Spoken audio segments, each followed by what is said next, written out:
Cornerback Pat Lee matriculated through some big-time programs on his way to Green Bay. A Miami native, he attended legendary Christopher Columbus High School, a program that produced talent like Alonzo Highsmith, Brian Griese, and longtime NFL offensive coordinator Mike Shula, the son of the legendary head coach Don Shula. I didn't know about those guys when I got to that high school, but I did find out eventually when I got there. And, you know, just carrying on that tradition those guys did. There's also one more person, Alonzo Highsmith.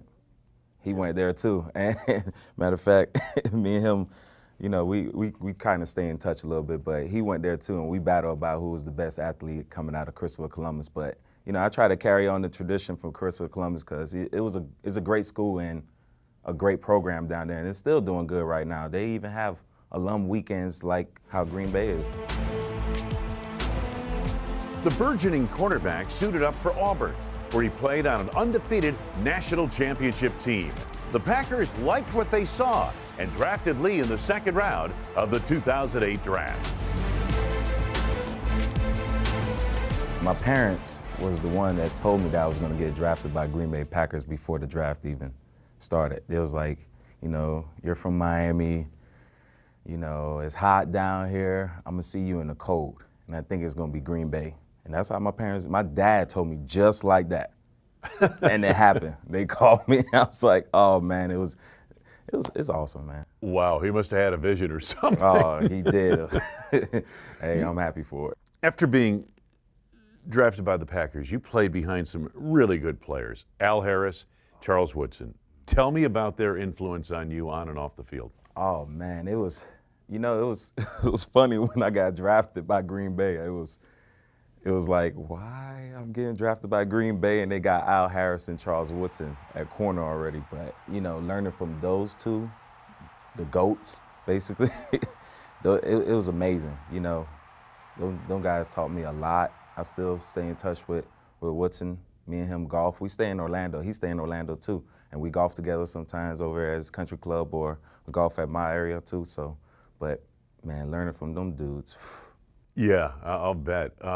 You know, one of the stories, and I wonder if you can amplify this for me, is that one of the things Woodson did was take the guys in the DB room, especially the young guys like you and Tramon Williams, who was undrafted, and basically teach you how to watch film. Could you go into that and how to be a pro? Tell me about that. Oh man, how to be a pro is basically the definition of that. You should see Charles Woodson name next to it, because he studied. He told us to study the film, know every alignment, every movement, everything, every yardage, what they do. It was amazing seeing that, because I was never taught that. And him teaching us that, that just elevates your level of play. Yeah. You're just ready to go. And I appreciate him for that. That was awesome. Now, in addition to Charles, who had a great influence on that whole room, if I'm not mistaken, you were at one point, Joe Witt Jr. comes in when Dom Capers comes in as a defensive coordinator. Joe Witt, for most of us who've been around the NFL for a long time, is one of the greatest position coaches ever. He was the defensive backs coach. Tell us a little bit about him. What was it like working under him, and what did you learn from him? It was great working with Joe. What I tell guys now, and plus other organizations I've been in, I never had a teacher like Joe. Teacher, he would teach you every single thing about what you have to do on that field and break it down to the point where a 6-year-old could understand it. Learning from him, it was awesome.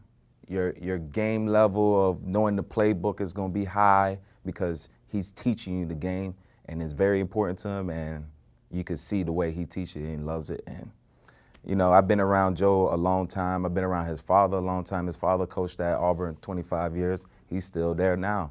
And, you know, those two guys, great coaches. Yeah, but that must have been neat for you to be able to play under Joe Witt Jr. when you knew his dad ahead of time, right? Yeah, it was awesome. You know, the Packers' run to the Super Bowl in 2010 became rather improbable when you consider all the injuries you guys had. Man.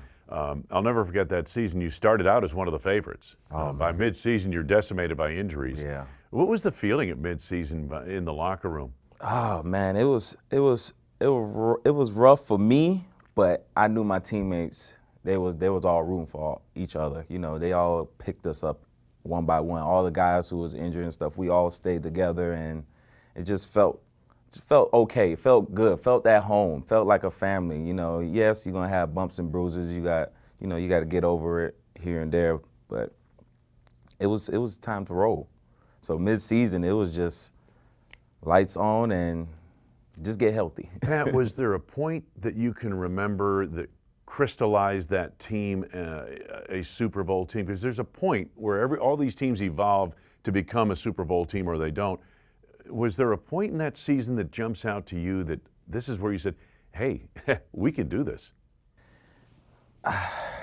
When we played Philly, the first game, okay, Philadelphia, the first game, and Michael Vick was out there running around, and that was my first time seeing him play.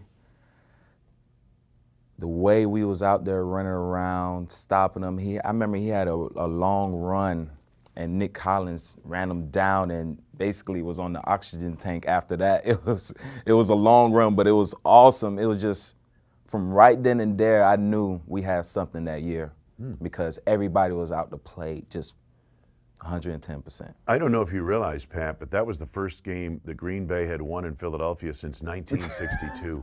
I did not know that opener in 2010. Wow, I did not know that. Isn't that amazing? That's amazing. And you would have to go back there later in the season and beat them again. Yes, and that was amazing too. That was even more crazy, especially with the weather too. It was muggy. It was just it was ugly weather, but it was an awesome game.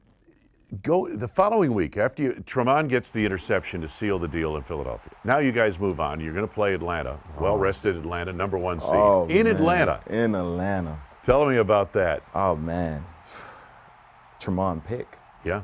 That was amazing. Seeing that, oh man, it was just being in Atlanta.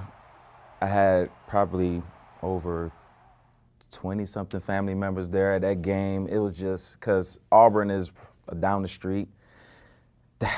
That game was amazing. That game was amazing. And the way the defense played, nobody was going to be able to handle us. You know, do you remember you got down 7-0, and by halftime, after Tremont's pick six, it was 28-7. Yes. At that point, I said to myself, I think this team's going to the Super Bowl. Okay.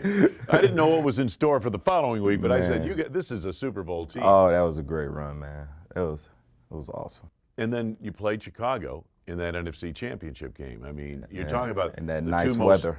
Most storied franchises. Yeah, in that nice weather.